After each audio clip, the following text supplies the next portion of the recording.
What'd you say his name was? The man with the silver-knobbed whip?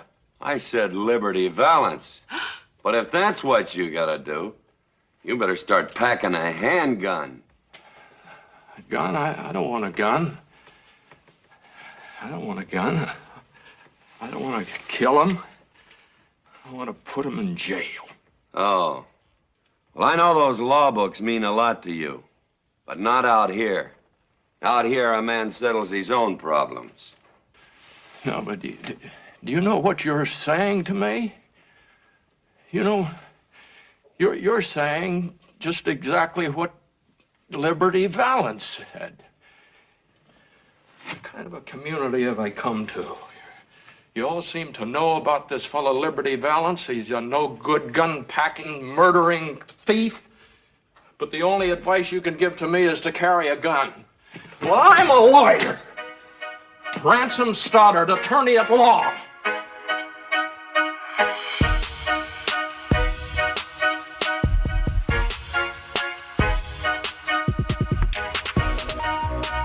You landed on The Substance, a podcast aimed at being biblical, thoughtful, and human.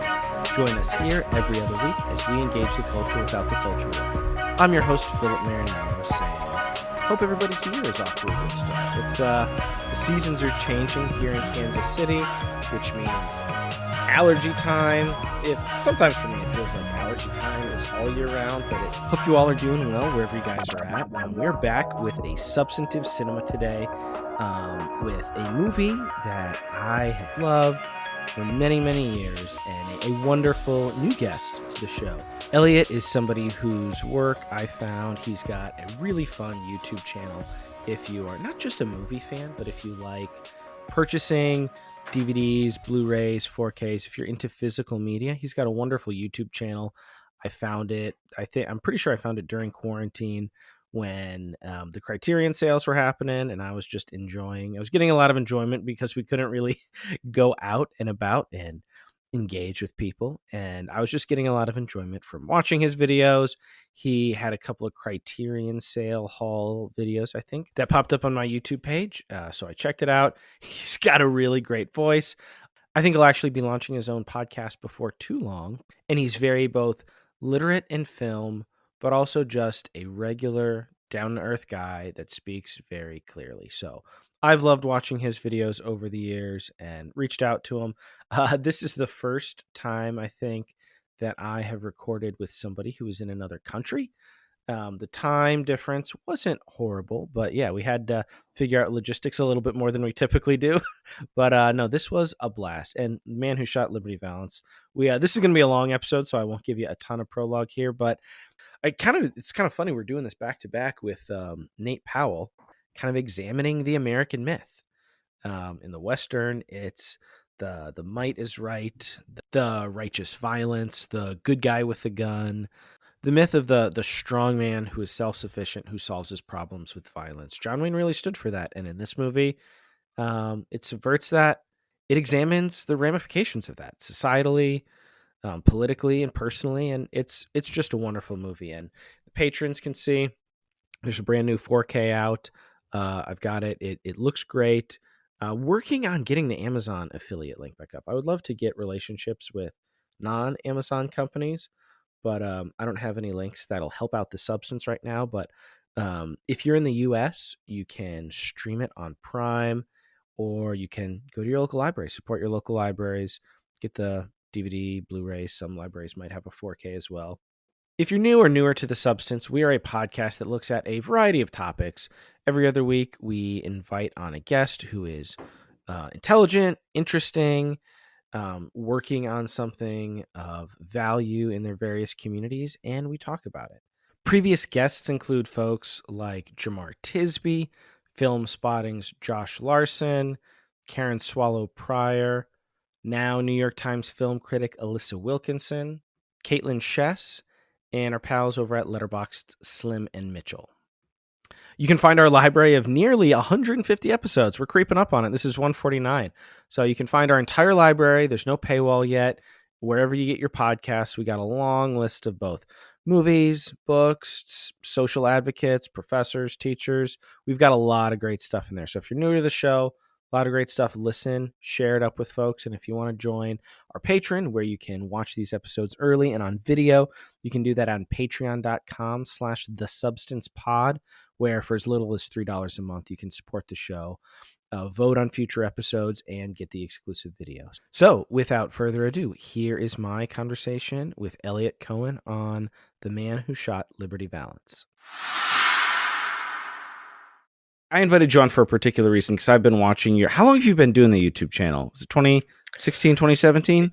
Yeah, so about 7, coming up to 8 years. But it started off very differently. I started off just reviewing films that I'd seen, new releases at the local cinema.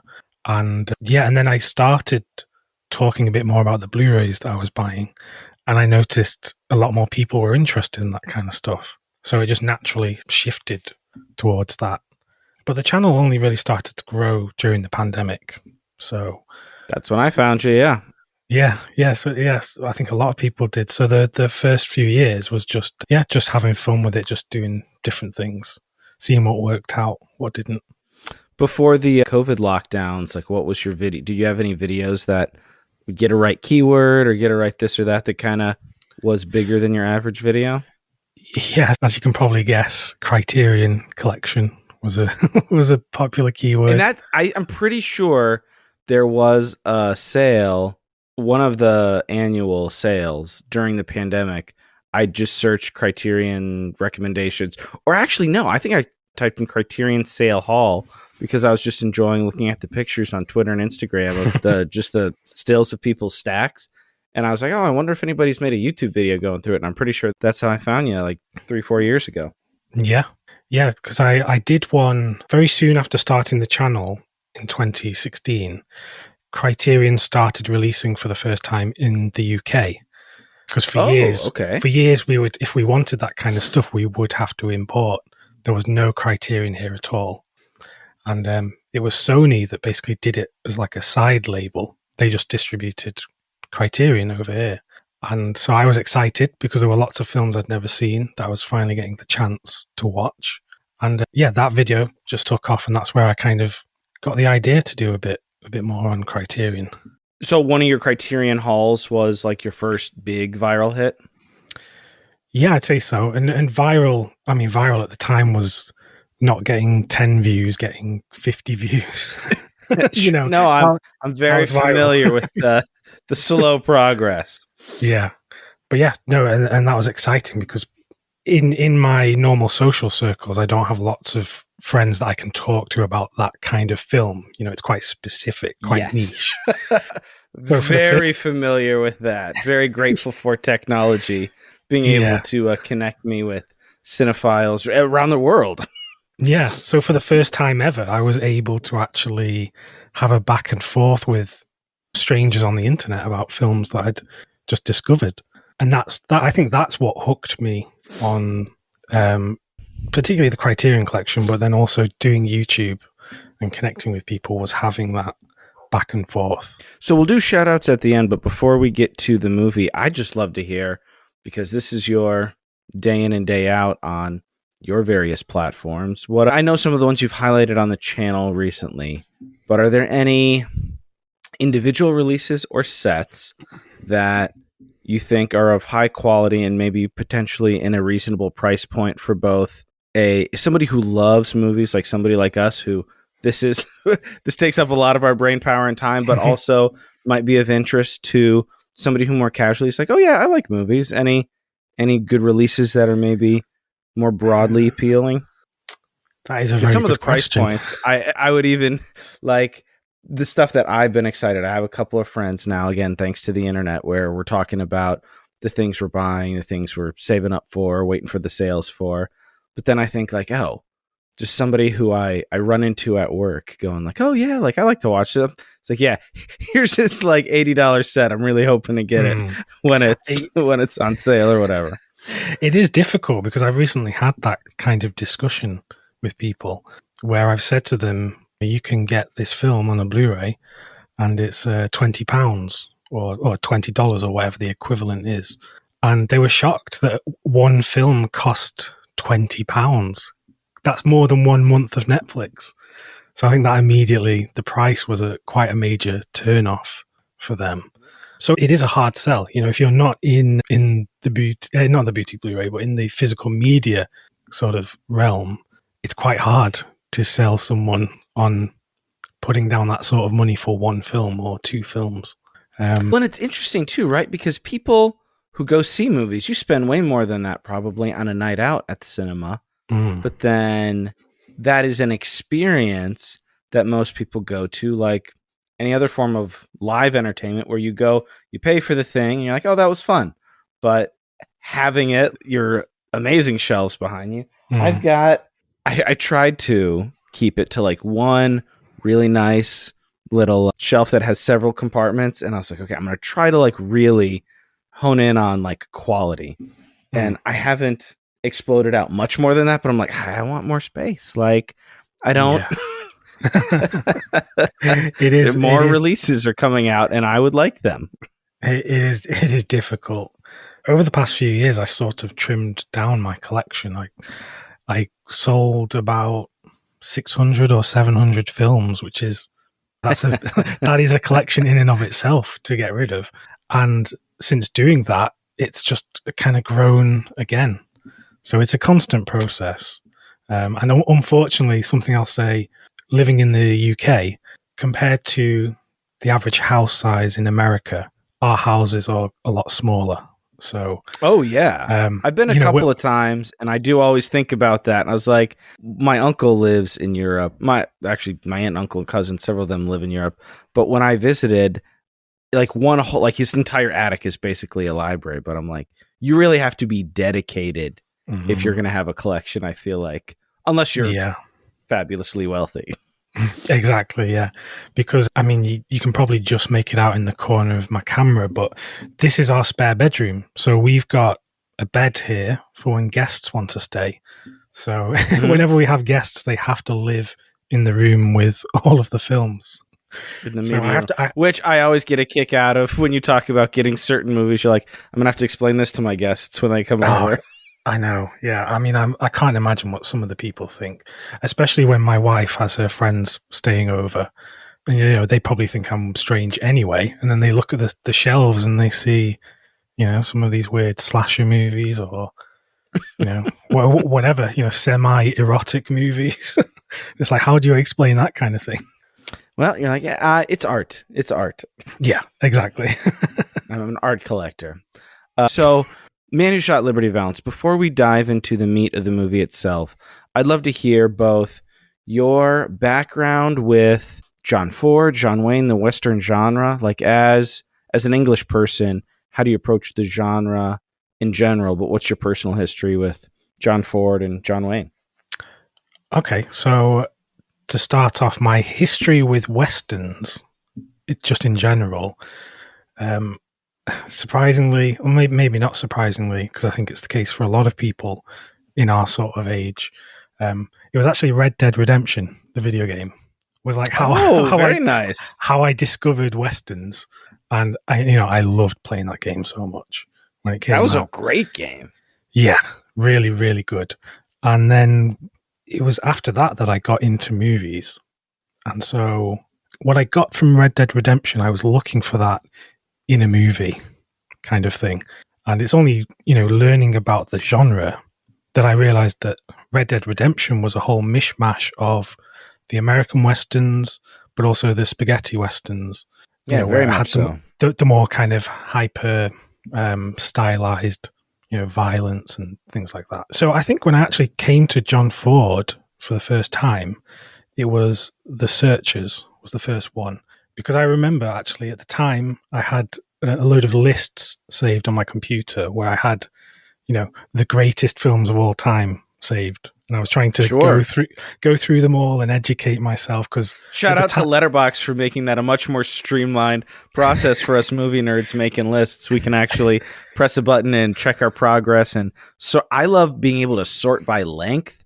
If I'm like, I want to catch up on a genre, but I only have like 90 minutes and not like 2 hours. I was like, what are those? And it's It's been such a great tool for that.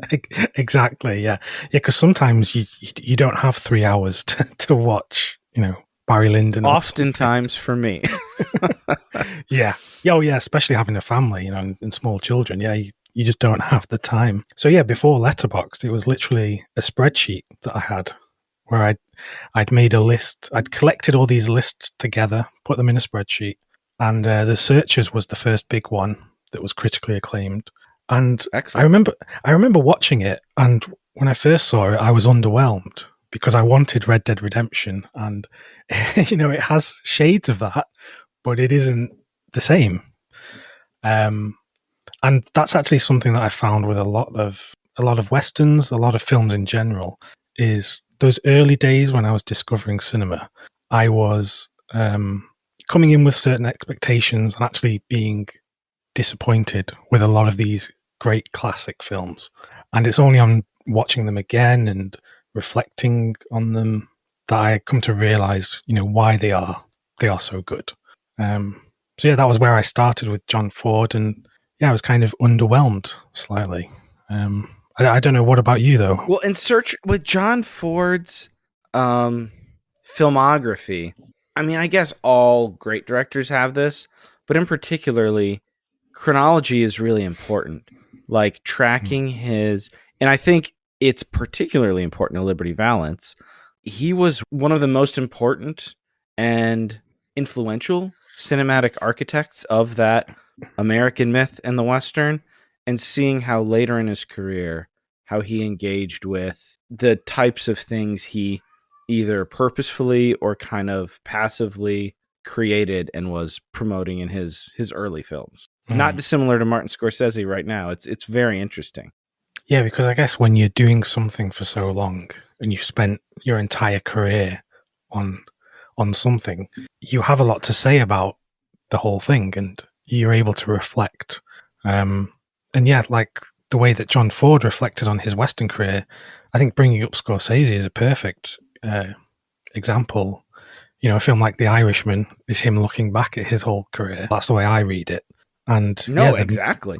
And also The Irishman, I thought about The Irishman a lot as I was watching this, because you got like the old guys playing young, you got like reflecting back on like your cinematic legacy, you got complicated feelings on your national home and history and myth. Like I think it would make a great double feature with The Irishman. Oh yeah.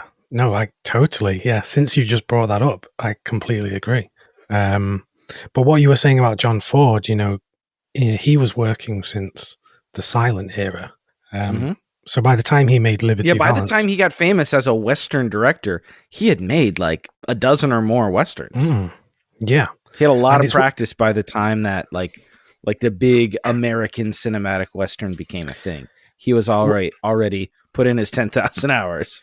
Oh yeah, completely. Because, a lot of people looking back now, they look at Stagecoach as being his first film, even though, it wasn't. He'd made tons of films before that, but that's the major one that kind of put him on the map in the 30s. And, that's something you see across the whole industry and in life in general.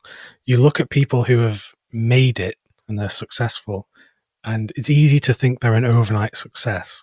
Whereas, he did put a lot of time before he was able to get to that point. It's also interesting. Stagecoach was kind of the thing that announced John Wayne to the world. And then with a lot of the same company actors doing this story, it was a very different thing, but you can really track that as a man. And the US in the 1930s was a very different thing than the US in the 1960s. So that's an interesting for the audience member who wants to really look at it as a piece of art and culture. There's a lot of interesting implications and factors going on there. Oh yeah, completely. And that even though the Western genre is typically American, it is so American, all of that kind of stuff is not lost on me. The meaning behind it all. And I think that's why Liberty Valance is such a great film. Because I'm sure we'll talk more about it, but it does kind of look at the times when it was made and like we've said, it's a piece on reflecting on the whole genre. So for me personally, I grew up watching Westerns. John Wayne, when I was a little kid, was my favorite. And which was interesting, like growing up in the 90s, my dad was a little bit older than some of my other peers' dads. So, I mean, he grew up as these were coming out. Not, he wasn't that old, but like he, what was he born? I think he was born in 1950, actually, like right at 1950. So he probably saw Liberty Valance as it came out as what, like a 12 or 13-year-old. So, I mean, I just grew up with, all the Ford Westerns, the Hawks Westerns. Like I saw a lot of John Wayne, and there was no nuance in my brain. It's like, oh, big guy with the gun, tough guy, like good guy, awesome, shooting everybody up, great. This is the ideal masculine heroic figure. I remember somebody. Oh, it was that Austin Butler nonsense where he was saying like how he liked the good, the bad, and the ugly, and the young folks on the internet lost their minds on it. I was like, I remember when I was not terribly old telling people that my favorite movie was The Sons of Katie Elder, the John Wayne ensemble western. So yeah, like that, Rio Bravo, El Dorado, like I had those movies just on repeat from the library on VHS constantly. And I had seen a lot of the Ford Westerns and a lot of the other ones. And I remember my dad in particularly, like he would bring me in and we would watch them together a lot. But I remember when he showed me Liberty Valance, he like sat me down and it was like, no, this one is like different. It is good. There's a lot of stuff, but like this one is more about something, which is why I chose it for the substance. Like some of those other Westerns, there are stuff there. And I still like Westerns as a genre, but you can't come to them thoughtlessly. Or if you do, like there can be a lot of dangerous stuff in there if you enjoy them mindlessly. Particularly the American Westerns. I'm having right now a year of spaghetti Westerns. One of the Arrow video sales last year, I got some of the sets and I just kind of kicked it off. And I've seen, in my mind, I'm like, oh, I've seen a bunch of spaghetti Westerns, meaning like I've seen more than just like the big three Sergio Leone ones, but I was like, there's so many of these. So I'm really enjoying kind of going through those right now. Franco Nero is my number one watched on Letterboxd right now for the year. And it's been a great time, but with Liberty Valance, it was much like The Irishman. It was somebody who did incredible work and created the standard and the cultural imagination of what is a Western, like what is the formula, what are good guys, what are bad guys, what does success look like, really examining that in a very serious way. And my dad didn't go deep on it, but I remember when I first watched it going like, oh, there's like I think there's only really like one gunfight in the whole movie, and it's very brief. It's not even like a shootout or anything. It's not an action-packed movie. Really, if anything, I'd kind of consider it a tragedy. Oh, yeah, completely. You talking about how you were very young watching these Westerns for the first time, it actually just unlocked a memory for me, because I remember when I was a child, both sides of my family are from Ireland, like Irish Catholic background, and both of my grandfathers, they adored John Wayne. So I actually knew sort of who John Wayne was, probably before I'd even seen any film at all. I'd completely forgotten about that until you just mentioned that, because... Is the Quiet Man big in your house? Oh, yeah, huge. And that's only something that I watched, as an adult. But yeah, I guess because of the whole, Irish legacy with John Ford, and yeah, it all makes sense. Well, in the Irish legacy, I don't want to jump the gun on this in particular, but I think one thing that gave him a strength, because John Ford was a very complicated figure, and John Wayne, if we're being honest, not a fantastic figure off screen.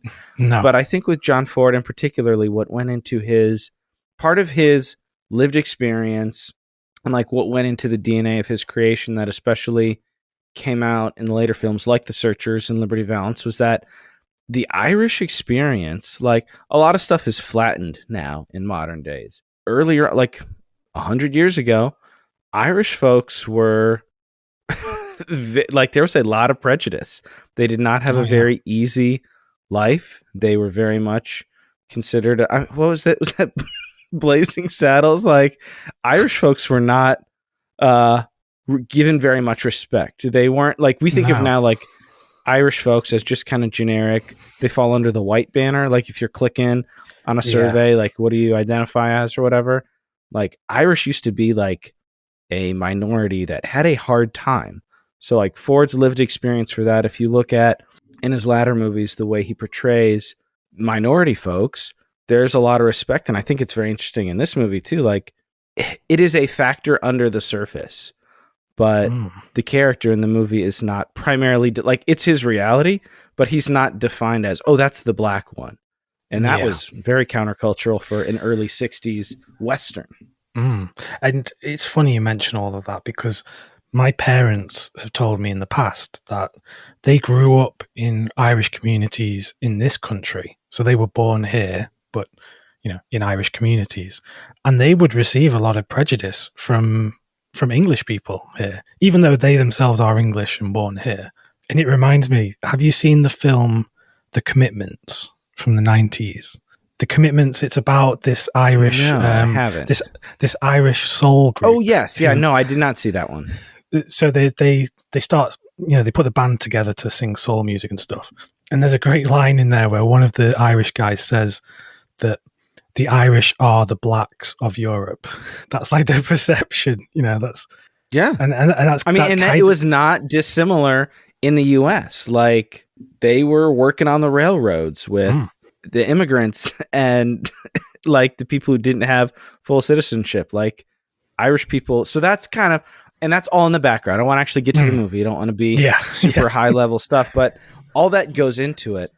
So had you've seen Liberty Valance before this, right? Yes. Yeah. And so again, when did you first see it? I had a look on Letterboxd. I first saw it in 2017. So when I saw it back then, I remember having the same reaction as I had watching The Searchers, where I was appreciating a lot of it, but I was quite underwhelmed. Particularly because, like you mentioned, there's only one gunfight in the whole thing. I kind of wanted all guns blazing at the time. But I rewatched it literally this morning before doing this podcast, and I'd seen it a few times since. And yeah, it's brilliant. It's so good. It really is. So briefly, the structure of The Man Who Shot Liberty Valance. It's a very simple movie. It is about, so one of the things that I like in classic movies when they do, they start out at the end, basically, or they start out right before the end. The bulk of the movie is giving you context, and then the ending is like a big punchline of whatever it was building to. Movie starts out, Jimmy Stewart and his wife come back to the town where he wasn't born there, but like where she was born and where like he kind of began to make a name for himself. They're coming back for the funeral of this character, and that's kind of built up too. I couldn't imagine if you were expecting John Wayne. When it goes to flashback and it's revealed that the person they're there for, the funeral for, is John Wayne's character, and then it flashes back, and then you first see John Wayne just casually riding a horse, not in close-up, no music. It's very anti cinematic language, all of the John Wayne history, but they're there basically for a funeral of a friend, and he's very interesting. Stewart's character at the beginning is very kind of high and mighty, and he's acting his senator role. Everybody's kind of being deferential to him, and they're reconnecting with all these people, and there's a newspaper man that basically demands an interview kind of awkwardly, like in the middle of their funeral service. He basically comes in and says, "Hey, sorry to interrupt, but I need to talk to you." It's a little clunky and very awkward, actually, like if you're putting yourself in that position. And he goes back and he tells the story of how they met each other in this town of Shinbone, which is a great name for an Old West town, by the way. I had forgotten that was the name of the town, and how basically the town was quote unquote civilized, and it really centered around this character, Liberty Valance, who kind of represented all the worst things about the West, and how these two men had very different approaches, bit of a love triangle. And I don't know.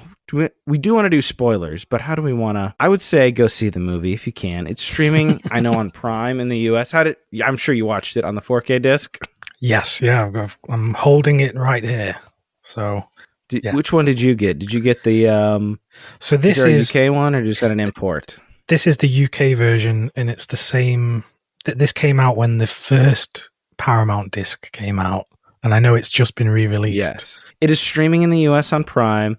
Did you say it's not currently streaming in the UK? No, I couldn't find it anywhere. Our streaming services here are not as good as they might be where you are, because I think the selection is just worse. That's a toss-up, really. So we will be spoiling it. So I guess let's talk when we first see, not when we first see, but in the flashbacks, Jimmy Stewart as ostensibly a young man, and the black and white was very forgiving for John Wayne and Jimmy Stewart, way too old, potentially playing like 20-year-olds in the 20 or 30-year-olds in the flashbacks there. And it's funny because I always say this to my wife when we watch a Jimmy Stewart movie. To me, he has never looked like a young man. He's always kind of had maybe it's just the air around him, but he's always felt like an older person. I don't know what that is. Well, yeah, he's like 10 feet tall and has the twang. He doesn't feel like, picturing him as an actual child is, it doesn't feel like that's real. Because his personality on screen, he's never really immature. He seems like very much a man, an adult. I can't quite describe it. But yeah. But when we first see him, he comes to town. He's got a bag full of law books. They're like, oh, look at this nerd. Like he is coming with ideals and with the idea of civilizing this town. He wants to open up a law office. He's got all these principles. And then before he even gets to town, Liberty Valance stops the stagecoach and he gets a very rude awakening. Oh, yeah. Such a brutal scene, that one, in the way that, the action takes place. Yeah, Lee Marvin is scary in this. I hadn't seen this in a little while. And that, he's the bad guy. He's pretty terrifying. Yeah. He does not hold back when he's beating someone. No, let's say that. And he does it, to me, on this watch, what was the scariest thing is how he does it with impunity, knowing that, there will not be any repercussions for this. They'll just print it up in the newspaper that he robbed. Even if he killed people, they're like, oh, they're just going to print it in the newspaper that he's going to be annoyed by that and harass the editor of the newspaper. But, he's not going to go to jail or anything. He's not going to have anybody stand up to him substantively. And he knows that, which is scary, and also a bit of a commentary on the lawlessness of that time. That is, it also felt kind of scarily resonant in the present day. Yeah. I mean, one of the things in the Wild West was if you were infamous, that was like a badge of honor. That was a currency in and of itself. If you were the person that everyone wanted to beat in a duel because you were known as the toughest, marksman or whatever. So I think a lot of these bad characters in Westerns, they do take pride in being villainous. And yeah, like you said, in terms of modern day commentary, maybe that's something that people online sort of take a bit of pride in, just being a bit of a villain sometimes. Well, and just the physical power, knowing that there won't be anything. He says something like, I'll show you, because Jimmy Stewart talks about the law and his ideals, and he's like, well, I'll show you Western law. And the implication is force, the guy with the most muscle or the biggest gang or the guy who can shoot you the most, he's in charge. And functionally, I mean, it's played for comedic relief. The marshal is very inept and ineffective. And they even say hey, what are we going to do?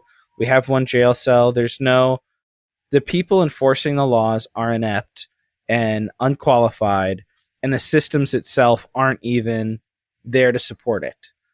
What can we do other than let these big guys tell their lies and push people around and use force?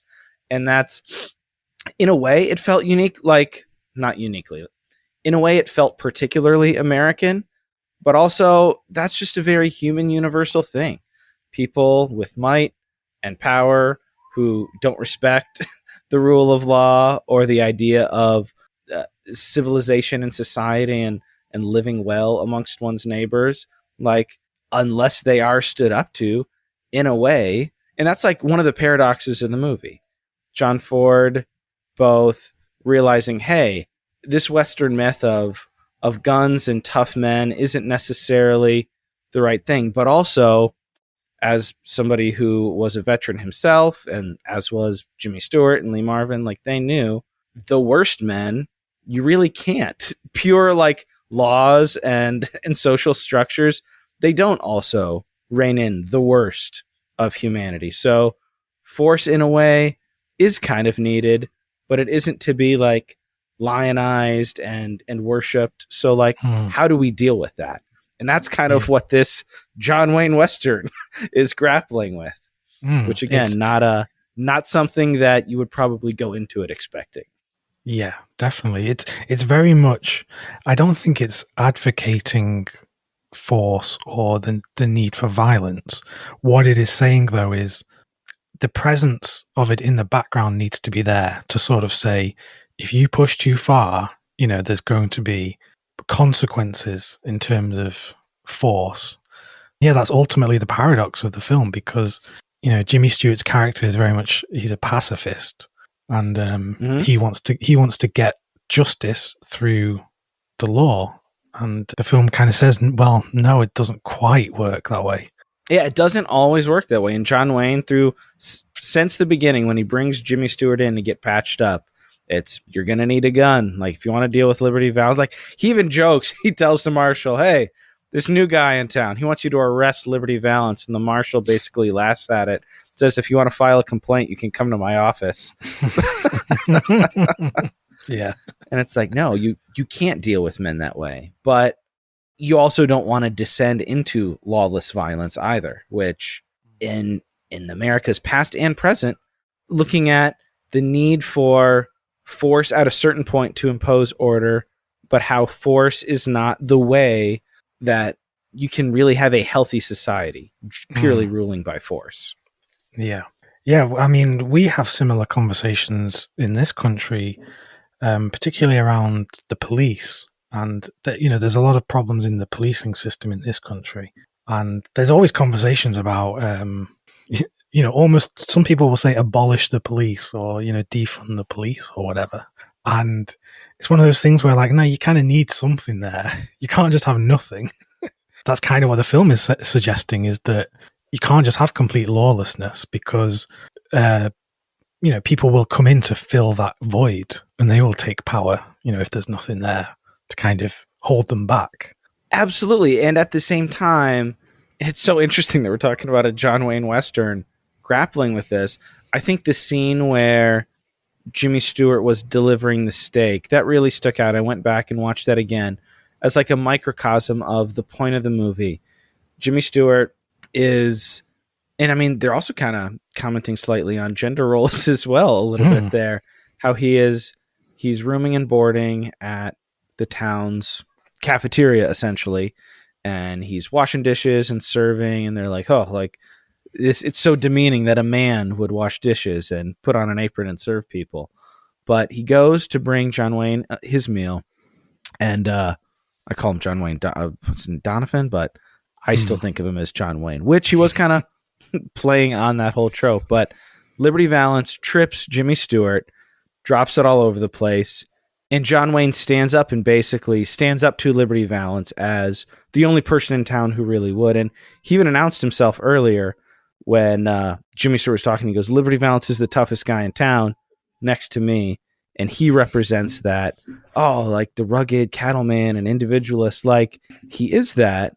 And then Liberty Valance basically eventually backs down, and Jimmy Stewart takes him to task. Like, what do you guys, like, is everybody in this country kill crazy? He says, I wrote that down. He goes, you were going to kill him, or he was going to kill you over a steak, which also feels sadly relevant now. He goes, what is the good of that?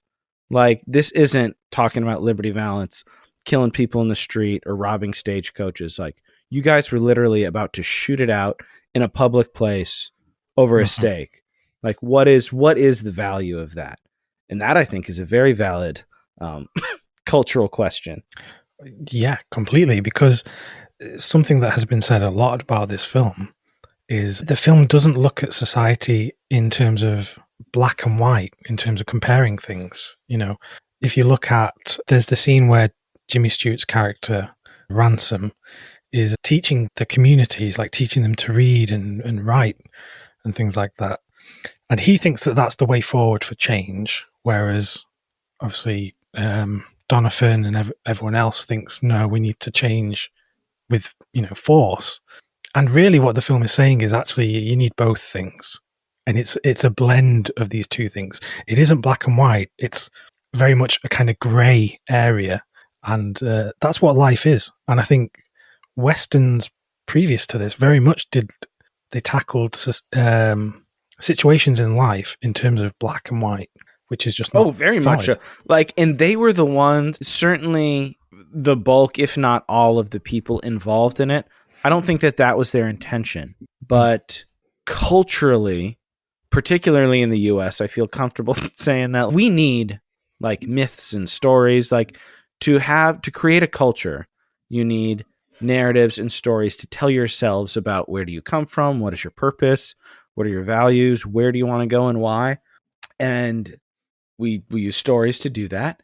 And if we don't do that purposefully and proactively, it'll happen passively. And Westerns are very popular. They're fun. They can be pulp. Like, just now we have comic book heroes are like a big thing. Back then it was Westerns. Good guys, bad guys, action, violence, romance, adventure. Like, those are fun stories. But if you don't have a strong sense of self and like morals and clarity, you can be like, well, like, these are we like these. And then like nobody wants to, for the most part, nobody wants to actively identify as the bad guy. So like, we're the good guys. Like, what were the good guys in these stories? They had guns. They were strong. If they found a problem, they would solve it with violence. Like, and that can passively just kind of seep into the DNA of a people group. And now, like, I live in Missouri. We have some of the most lax gun laws in the country. And there are some politicians here who are excited about, like, yay, we pass laws that say you can open carry without a permit. And we're like, what is the, like, that's literally Old West kind of nonsense. Yeah. You can have a gun on your hip or like a holster without having a permit. Like, you can't buy a 6-pack or drive a car without like ID, and like cars, you have all sorts of crap. Like, but you can carry a deadly weapon in a public place. It's just insane. Yeah, I mean, it is, that sort of thing seems quite alien to me. Like we've said, it does kind of take the Western formula and flip it, because usually the typical Western story, there is a small town and there's a problem in that small town, usually caused by a villain, and there is a wandering hero who comes in, shoots all the bad guys, fixes the problem, and then the leaves. Mythic good guy with the gun. Yeah, exactly. And this film starts where there isn't a guy with a gun, there's a guy with a load of books, and he's coming to try and do the same thing. And that's where we get into the grey area, because it's not going to work exactly if he's just got some books. Yeah, it's not merely going to work. I thought the education I had forgotten about, but it's really interesting, the idea of education being a tool for progress, which of course it is. But then again, I view this as an American, and every country has their skeletons, etc. But thinking about, okay, how much do we want to educate ourselves? And one of the problems, or one of the challenges that you come across with education is that it shines light on the problems. If you teach everybody to write, you teach everybody they talk about the Constitution and the Declaration of Independence. So you have Jimmy Stewart teaching these people about their rights, and Poppy even, it's interesting how he knows some of that more than some of the other people. And as a people educate themselves, then they have to grapple with the realities. And we see that a lot now too. People fighting about history curriculums and how much do we want to teach kids about our past, and will it make them feel bad knowing some of the things? And I just got to go like, this is, and this movie has that in there if you want to really address it. Yeah, no, definitely. Because on that point, it reminds me of, are you familiar with the Dunning-Kruger effect? Do you know what that means? Sure. Where the idea is that if someone acquires some knowledge or experience in something, they will rapidly gain confidence that they know a lot about it. And then furthermore, the more evidence and experience they have, that starts to dip and they start to feel less confident. And I think that's the thing about educating people on something initially, is they very quickly get confidence and feel like they know exactly what the answer is. And, there are some very difficult questions to answer in life and society at the moment. And it seems like everyone is immediately got an answer just because they've read a few articles on something. And I think that does kind of touch on what we were talking about with that scene where, yes, education is good, but if you don't give the right kind of education or enough of a broad learning, then people can get the wrong end of the stick and run away with it. And a little education can sometimes be more dangerous than none. Because none, then you're just like going about your business. But then Jimmy Stewart's character, especially on the bookends of the film at the beginning and the end, he has become very successful in his educational and political aspirations. But we learn that there's a lot of deception or falsehood, like that is intrinsic to his role there. So the culmination of this movie is kind of like 2/3 of the way in, and I had forgotten like the structure of this movie. I remembered a lot of the big beats, but I kind of had forgotten the structure. So the killing of Liberty Valance probably happens maybe around 2/3, maybe a little bit before that of the movie. In this chronological flashback, Liberty Valance basically calls out Jimmy Stewart's character saying, hey, like, I'm tired of like you trying to think you're going to civilize this place and your laws and all this, like, meet me outside, basically. And Jimmy Stewart has resisted, but eventually has John Wayne teach him to shoot. Like, he begins to say, okay, like, my ideals are still my ideals, but like, maybe I can't like perfectly have idealism when it meets reality, like, has to bend a little bit, or at least be willing to kind of adapt. So he meets Liberty Valance in the street, and we see it from Jimmy Stewart's perspective, because this is the flashback. And Liberty Valance, but he toys with him for a while. I had forgotten that too, kind of like the beats of how it went. He like shoots around him, nicks him in the arm, but then eventually we see what looks like Jimmy Stewart pick the gun off the ground and get him right before he was. Liberty Valance wasn't trying to have like a quick draw contest with this guy. He basically was going to execute him in the street, but because he had a gun in his hand, claimed self-defense. He ends up killing him, as far as we know. And then Liberty Valance, one of the most interesting things I thought about with this viewing too is Valance's lackeys, the two guys who are part of his gang, which I didn't realize was Lee Van Cleef. I had completely forgotten about that. Yeah. Somebody very common in the Westerns. But after Liberty Valance shoots at Jimmy Stewart's character a bunch and he finally gets the better of him, these two guys are like, well, this guy murdered Liberty. Like, let's hang him. They all of a sudden become big fans of law and order and fairness and vengeance after terrorizing and killing and robbing folks. I thought that was really funny and kind of sad. Did that moment stick out at all? Yeah, it definitely did. It shows that maybe those guys, without Liberty Valance, they don't have the same kind of vigor and the same kind of strength that they might have thought they would. So yeah, definitely interesting. Oh, actually, you don't want to walk through beat by beat of the whole movie.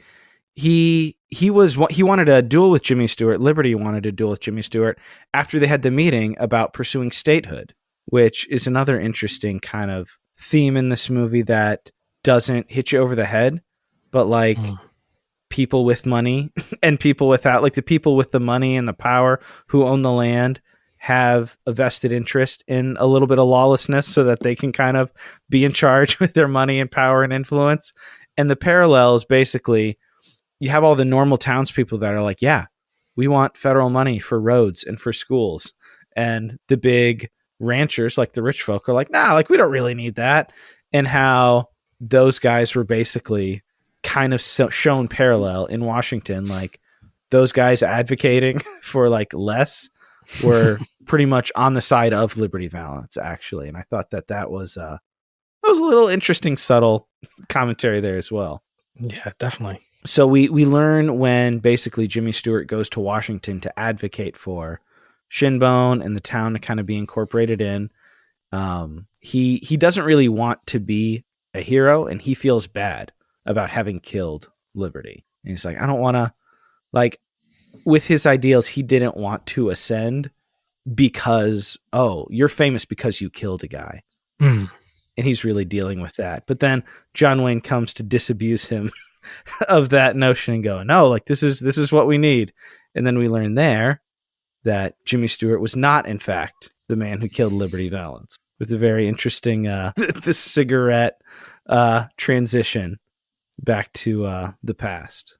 Yeah, and I think the way that scene is done is very well directed, how we see it from the different angle. And it's this big wide angle where we can now see Liberty Valance and Ransom in the background, and obviously John Wayne in the foreground. Yeah, I think that scene in particular was very well done. I mean, what do you think about that particular depiction of the scene? Well, I think that, again, narratively, it's so strong because that moment is what changes everything for the big picture, but it is also what changes everything in the love triangle as well. Like Jimmy Stewart becomes a hero, and because he is seen as the man who shot Liberty Valance, he has the opportunity to pursue politics and to like grow.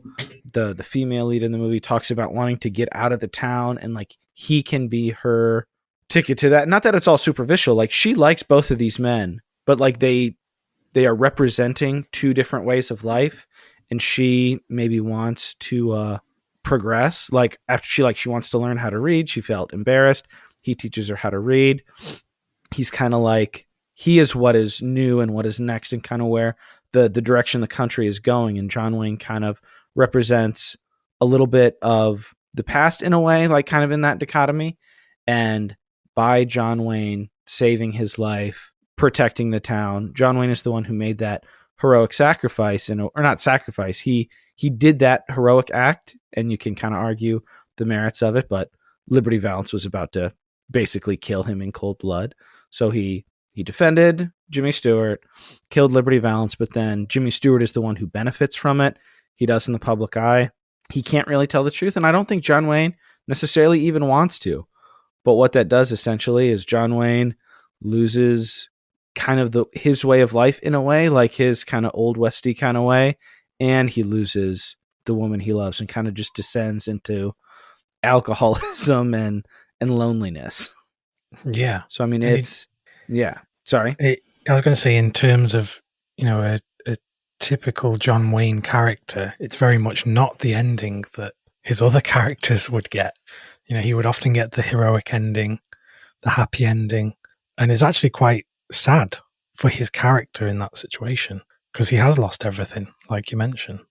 Yeah, in the making of documentary, one of the chapters was entitled "The Hero Doesn't Win and the Winner Isn't Heroic." Like the idea of John Wayne being the heroic character that we're used to. Like he doesn't win. He does the heroic thing. He stops the bad guy. He helps the town, but he ends up descending into drink and dies alone. Jimmy Stewart's character, his whole career after that, is built on a lie that he never admits, basically, until he is forced to, in a way, with, I don't know if you call it guilt or whatever, but like he hasn't had to think about that in a while. Like he left this little town, Shinbone. He left Shinbone, and then, John Wayne was happy to stay there and kind of live his own life quietly. He didn't necessarily he wanted Jimmy Stewart to kind of take that title and do something good with it. It kind of implies like the good men, quote unquote, like the good people and the heroes, like how they do have like compromises or guilt or things that like they have to do bad things in order to be successful, which I think is, probably pretty accurate. Like if you look at like the big people who we look at as, oh, like they're societal heroes or they're the ones doing good. Like it's hard to do that in a completely ideal way. Yeah, well, no one's perfect and no one can make the correct judgment all the time on how to act and whatever. So it's quite interesting that, you know, Jimmy Stewart's character has had to live with that, and knowing that he's, you know, this is a title that's stuck with him. And that's something that a few other Westerns have kind of dealt with. But this film particularly is like probably the most powerful depiction of that sort of, it's not guilt, like you say, it's something else. And that's also an interesting contrast to Liberty Valance himself, who was like, you have these good guys carrying the compromise and the guilt or what have you, or like having to like know that the good work they're doing is kind of built on a lie. And then you have Liberty Valance feeling absolutely no guilt or no shame. Like he's sleeping like a baby every night, basically. Like he just walks around knowing like he does whatever he wants. Things are not nuanced to him at all. But then you have the guys who are trying to do what's good, and then they've got to deal with all this inner turmoil. Then we just have the powerful ending. You basically have Jimmy Stewart confessing to this young kid reporter, like, yeah, this is who I am, and like kind of admitting to himself, I guess I do have to kind of reckon with all of the good I've done and all of my work kind of being based on like this man really is the reason why, his sacrifice, and he's paying his final respects to him. That final shot of the casket with the cactus rose on it, that was a major gut punch on this viewing. Yeah, definitely. Yeah, that's such a powerful image because it's one of those that image of the cactus with the flower. Early on in the film, you see it, but you might not necessarily take much note of it. And then when it comes back at the end of the film, it has such a more powerful meaning. So it's a great device within the story, a great visual device. Which some of the visual power of it also kind of gets into that idea, like, can the Wild West be civilized? Like the whole idea of the cactus rose in general, that's just great storytelling. Yeah, because it's got the sort of prickly nature of the cactus and then the beauty of the flower, the symbol of peace. So yeah, I hadn't actually thought about that until you just... That's a very powerful image. John Ford at this point, I mean, he had made 100 movies at this point, but yeah, he was... It's hard because he made so many movies that were so impactful, but I mean, this has got to be top 2, top 3 for me. This is very high up there. Yeah, and it's an example of why I think it's unfair that some people label John Ford and his films as being so one note and just going for the masculine image, not being very not being full of emotion, when actually I think his films do have a lot of emotion, and they do care about different kinds of people. It's not just all about the hero. And yeah, I think this film's a great example of the range that he has as a filmmaker, particularly later in his career. No, absolutely. And the most famous line of the movie, when he's like, you guys don't want to tell the truth about all this, basically. So he gives him the confession. We didn't talk about that. He gives him the confession, and then at the end, the reporter tears it up and throws it in the furnace. And Jimmy Stewart's basically like, I've never told anybody this. I just gave you this whole thing. And basically, the line is, "This is the West, sir. When legend becomes fact, print the legend." The idea is, we're not terribly interested in the nuts and bolts. Like we want the myth. People want the myth, and when you bathe yourself in the myth enough, like that is your truth. And we see that for maybe sometimes for good, but I mean we see the implications of that negatively quite a bit now, and we're actively dealing with that in several countries. The national myths we've told ourselves versus at a certain point, if we're going to progress as societies, we need to tell ourselves the truth. But then you do have to reckon with those national and cultural myths. Yeah, well, as they say, the history books are written by the victors. So it's truly very, very, very much in that kind of realm. The final shot, which is always for me, obviously, the when legend becomes fact, print the legend.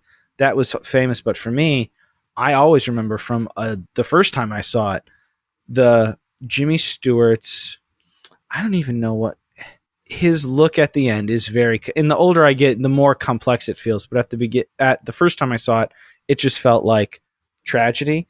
When the man on the train says nothing's too good for the man who shot Liberty Valance, like there's so much in there where Jimmy Stewart's not like, oh yeah, like he started out the movie when he first got to the town, like all blustering, like, oh, like I'm this big lawyer, senator. Like he's in his world, he's very important and used to people being very deferential. But then going back to Shinbone and like reckoning with some of these truths that he hasn't have to in his regular life, when easing back into the world of, it's like, oh yeah, like we're gonna get you there. And they're like, they're so excited to have a train that went 25 miles an hour that got a laugh from a modern setting. But going, yeah, nothing's too good for the man who shot Liberty Valance. Him having to go, oh yeah, like my whole thing is not true, and this took a man's life. Basically, I took what I used to do good, quote unquote, which we don't even know what Stoddard actually did for the country or for the region or whatever, but that was built on the sacrifice of someone else who was just put in the ground in the most. They even made a comment on that. The undertaker, the guy who's running the funeral shop, he's like, I'm not even going to make any money. Like it's just a wooden box. Like there's no frills. It's not a fancy coffin. Like the true hero of the story is going to go anonymously in the most simple way without any fanfare, really. Before they got there was just Pompey. There was just one guy sitting there mourning him who actually knew what he did, and Jimmy Stewart has to live with that. And that's the end of the movie. Yeah.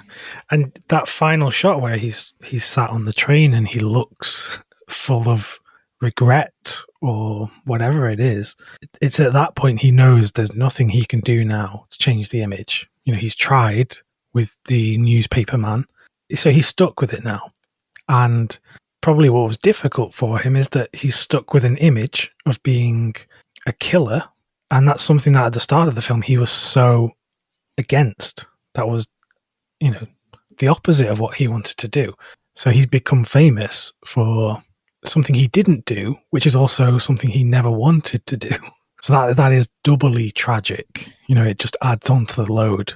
So yeah, it's a tragic. And the person who deserved the fanfare died anonymously and broke.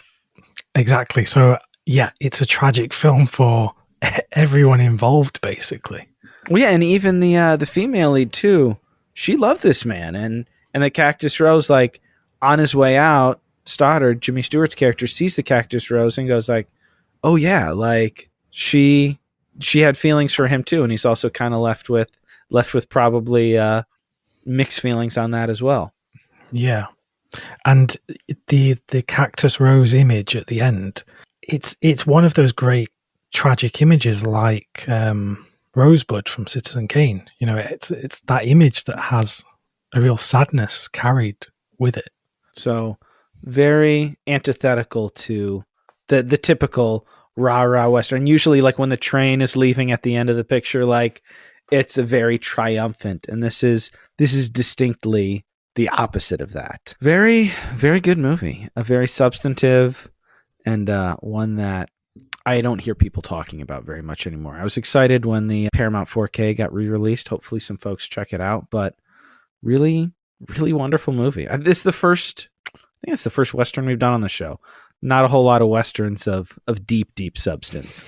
Yeah, but this is definitely one of the best. Like if you're someone who isn't too familiar with Westerns and wants a good place to start, this is a good one.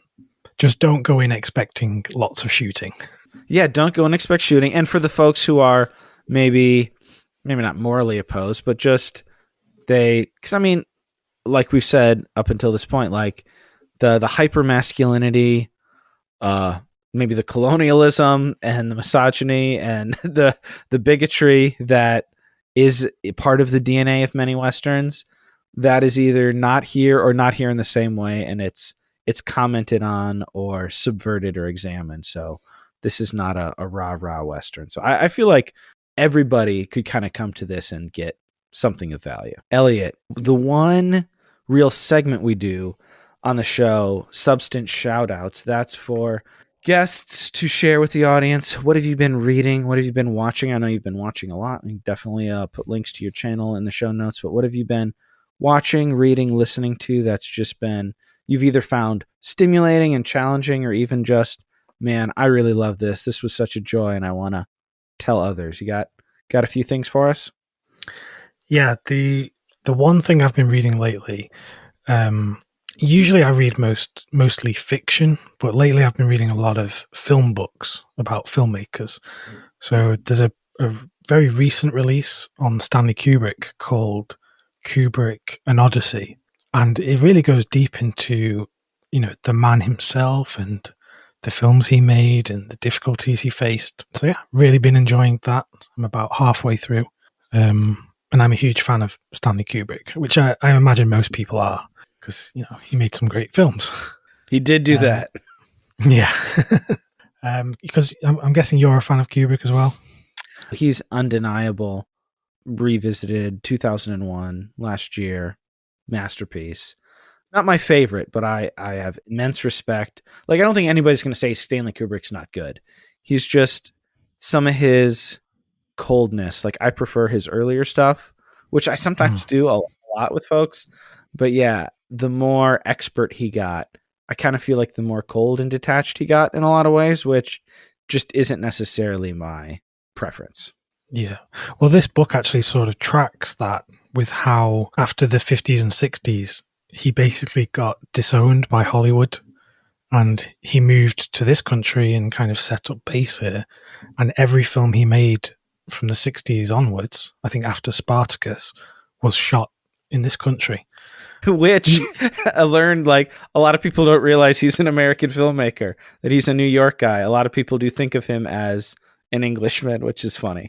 I know, exactly. And it's like, it's even funny how Full Metal Jacket, which is obviously set within the Vietnam War, and the scenes there where there's hundreds of like palm trees, and it looks just like Vietnam, and that was shot in London on like a disused lot where there was a big chemical plant or something, and they imported thousands of trees to put in this place to make it look like it. Sounds like a Kubrick move, importing thousands of trees. Yeah, no, I like him a lot. Do you ever listen to Film Spotting podcast?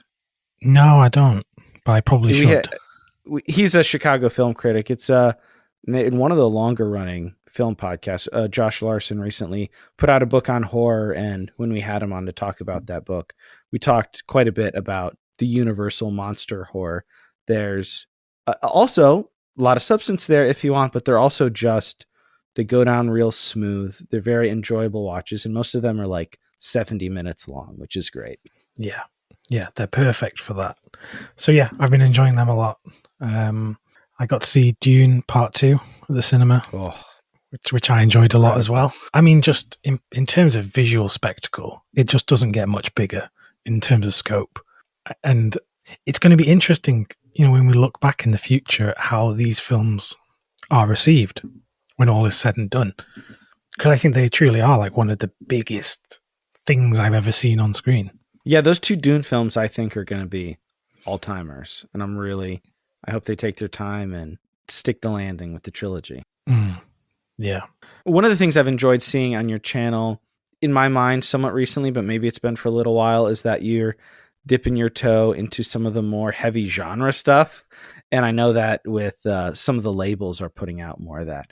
Is there anything that's maybe not on the far, far end of extreme, but any genre films that have just surprised you with how clever they were, or how they maybe dealt more seriously than you would think for something that was known as a genre picture?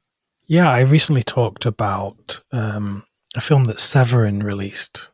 It's got a different title in the US. It's called Nightmare, but over here it's called Nightmares in a Damaged Brain, which is I actually prefer that title. It's a film from the early 80s, and it's about a young child who goes on a murdering spree, and then as an adult he's kept in care to kind of rehabilitate him, and with the aim of releasing him into society when he's ready. But he escapes early, and then more murdering ensues. But it's it's a very interesting look. The way it looks at that rehabilitation process. There are parallels to like MK Ultra conspiracy theories and how, governments might experiment on people and stuff. So I enjoyed all of that. And the film was a video nasty, which is, there was a series of films, they were banned in the UK because they were too graphic. And in this country, we have quite a strict censorship. And when this film was released in the 80s, there was a distributor here that released illegal VHS copies, and he actually went to jail for a year. I was going to say, yeah, didn't he face legal action? Some of those people who, in the video nasty era, which sounds kind of silly now, but wasn't that long ago, they're like, we need to protect the children from seeing The Evil Dead or whatever. There's a whole mythology around that man, because there's a documentary included on the Severin release talking about his life, how he started in the adult film industry, and then he got into distributing horror stuff. And I mean, there's weird, he's passed away now, but there's weird theories about him still being alive. People think he was assassinated because he released that film over here, and that was not the right thing to do. So I mean, it's fascinating. Interesting. And that's the kind of thing that, years ago, when I was getting into, classic cinema, I might have turned my nose up at because it looked like trash. But sure. And some of that stuff is like, I'll say I like Vinegar Syndrome and Severin to a degree, but like I have relationships with a few of the companies, and I'm always pitching myself like, hey, send us Blu-rays, we'll do product reviews or whatever. I don't reach out a ton to them. Just with our brand, like some of that stuff is heavy exploitation and not necessarily my bag, or not things that I want to publicly promote very much. But every now and then there really are some gems in there where you're like, yes, it wears on its face. Like we previously covered George Romero's Night of the Living Dead. Like, yes, I understand why the public was shocked that people are like that shocked people. They didn't see like where they were using like deli meat basically like inside and like showing people actually eating flesh in black and white. Like it looks gnarly, but it's not purely shocks. It's about society. It's about the human condition, and it has something to say beyond just, isn't this real horrific imagery? Yeah. On that note, another film that I'll just quickly mention is Peeping Tom, which I know has just been announced for a Criterion release. That was released in the 1960s by Michael Powell, and that was banned in this country because it was seen as too extreme, because it's about a murderer stalking these women and killing them. But the film, like you say, it has a lot of substance, and it's using the depictions of exploitation and violence to actually say something. It isn't just gratuitous. So on that vein, I think that's a great one if you want to explore more. Yeah, that new set, I don't own that one yet. I know that's been released a ton of times, but I was like, oh. And I feel both ways about the Criterion art. I was like, but I think it's growing on me, the new cover art. Elliot, man, thank you for your time. I have, like I said, I found you during COVID, have at this point probably watched loads and loads of your videos and just kind of appreciate your perspective. And I thought that with something like this, you would have a really unique perspective on it, and I had a great time talking. Yeah, I had such a great time because, like I said at the start, I don't get much chance to have these kind of in-depth conversations with friends and family because they're just not interested. So it's really good for me to do this kind of stuff, and hopefully we'll do it again at some point. Yeah, I mean, I don't know what you got. They're going to be the format of what you're launching, but I like looking at a lot of things at once, but I do think it is a lot of fun to go long form on a particular title and just kind of engage with it. So yeah, you're welcome back. And if you want me to do anything, let me know.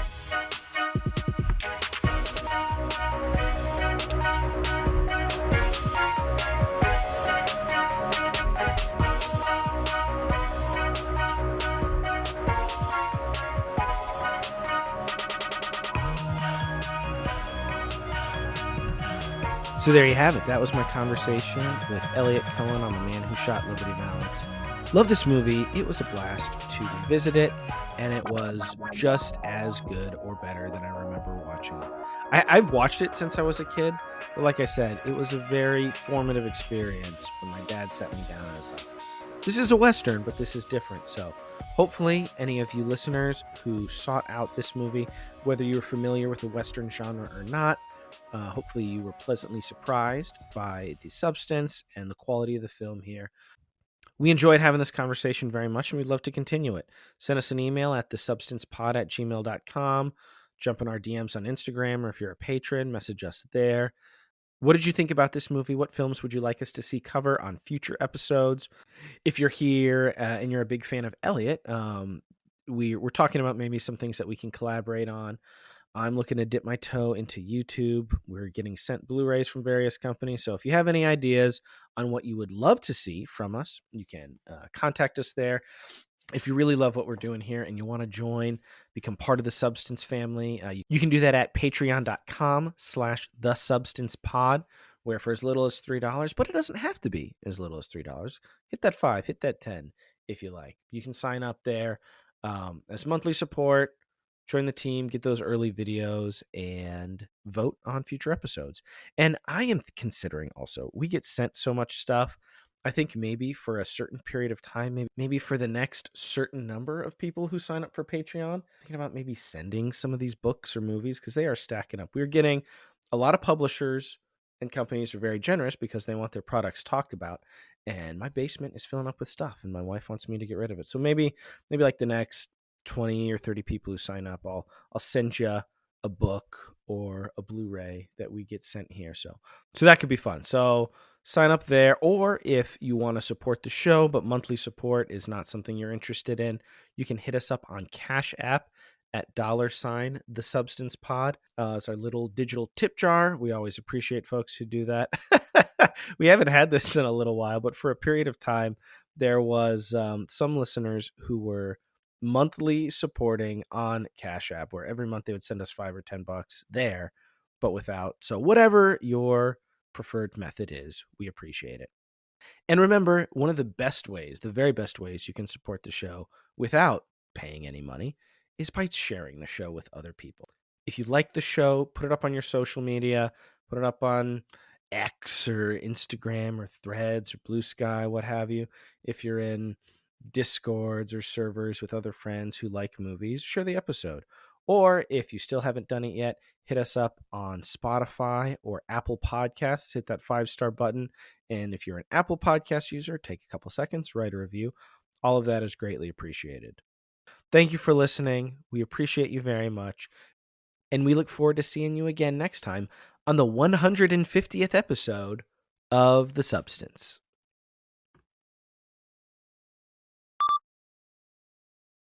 Which was so this is a nerdy physical media sidebar. That was the edition that I was imagining I was going to get, because I still have, and I got this out, I still have the old DVD of it when they were doing, what do they call this? The Centennial Collection. And actually nearly all the special features are the same, because Paramount put these DVDs out. They put a lot of good work into them. But I was like, okay, I'm going to buy it. And then I was like, oh, like that Paramount Classics one is kind of expensive, and literally the new one just came out. And so I was able to get like $10 off getting like the nice new one that it doesn't have a fold out thing, but it has the better cover, my preferred cover, the old poster. And apparently I had a quick look. I think the disc is the same as the old one, basically. I would imagine so. Yeah. Like I have an editor who does such a good job at this. Yeah, I'd say so. And viral at the time was not getting 10 views, getting 50 views.